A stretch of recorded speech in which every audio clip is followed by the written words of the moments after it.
Stop that. It's 1982. The party's over.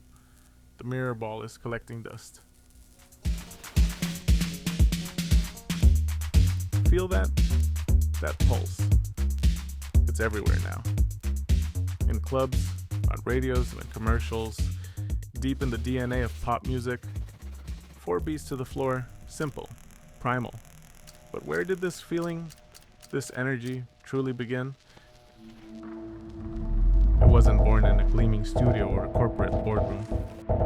It was forged in the darkness, in the sweat and liberation of forgotten spaces. It rose from the ashes of disco, driven by marginalized voices and revolutionary technology.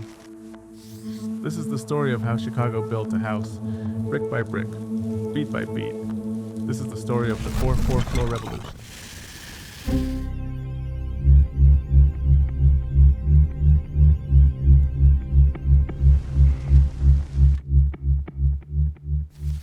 Late 70s.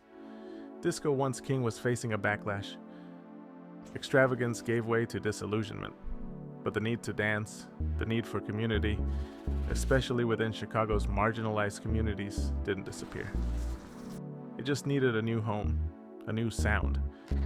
Enter the Warehouse, a members-only sanctuary on South Jefferson Street. And enter its maestro, a young DJ from New York named Frankie Knuckles. Knuckles wasn't just playing records, he was transforming them. Taking obscure disco, soul, and synth-pop tracks, extending breaks, adding drum machine loops, creating relentless, hypnotic grooves specifically for that dance floor. He wasn't just a DJ, he was an architect of sound. This wasn't disco anymore. It was leaner, deeper, more hypnotic, stripped down to its essence, that driving, relentless, 4-on-the-floor kick drum. The foundation, the heartbeat. They didn't have a name for it yet, but the regulars at the Warehouse knew where to get it. They just called it Warehouse Music, or soon simply House. And crucially, technology became an instrument.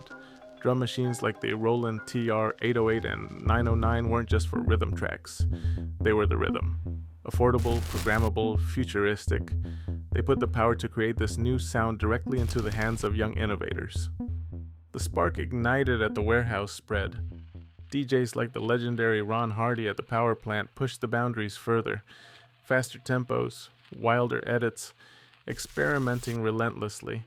Hardy's energy was raw, almost punk rock in its intensity. Then came the producers, taking the DJ's experiments and crafting original tracks. Jesse Saunders' On and On in '84 is widely considered the first commercially released house record, built on a stolen disco bass line layered with that essential 808 beat. It was raw, DIY, revolutionary. Suddenly, the floodgates opened. Marshall Jefferson brought gospel-inflected piano chords and powerful vocals with anthems like Move Your Body. Larry Heard as Mr. Fingers crafted deep, atmospheric, soulful journeys like Can You Feel It? Steve Silk Hurley and Farley Jackmaster Funk scored major crossover hits, bringing the jackin' sound, characterized by stuttering vocal samples and infectious energy to the charts. This wasn't happening in expensive studios. It was born in bedrooms and basements, fueled by passion and cheap technology.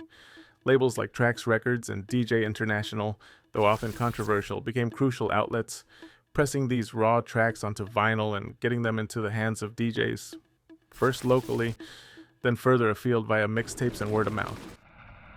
It was a scene built from the ground up. But house music was always more than just beats and bass lines. In a Chicago grappling with segregation, economic hardship, and the AIDS crisis impacting the gay community, these clubs became vital sanctuaries.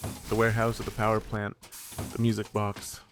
They were spaces of liberation, acceptance, and pure, unadulterated joy. On the 4/4 floor, race, sexuality, social status, it all melted away.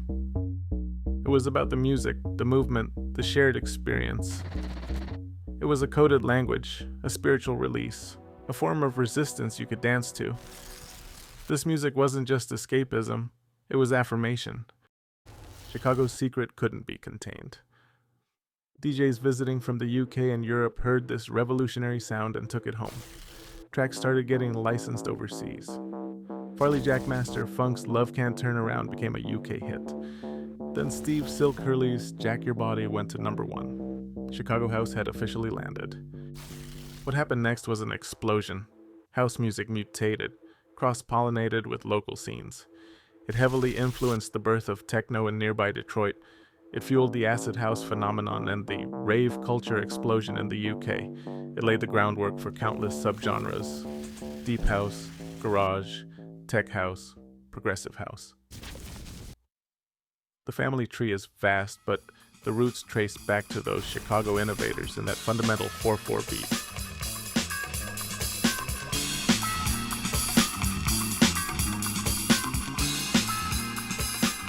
Decades later, the sound born in Chicago's underground continues to reverberate.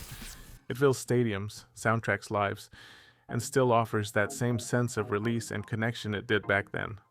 Technology evolves, styles change, but the core remains.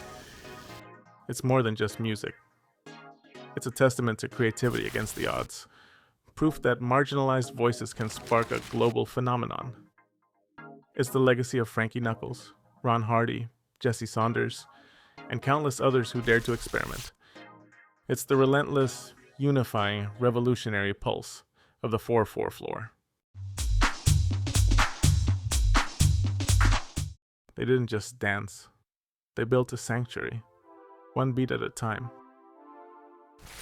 In the shadows of a divided city, they found light in the loop, family in the floor, freedom in the frequency. What did house give you? A moment? A place? A way out?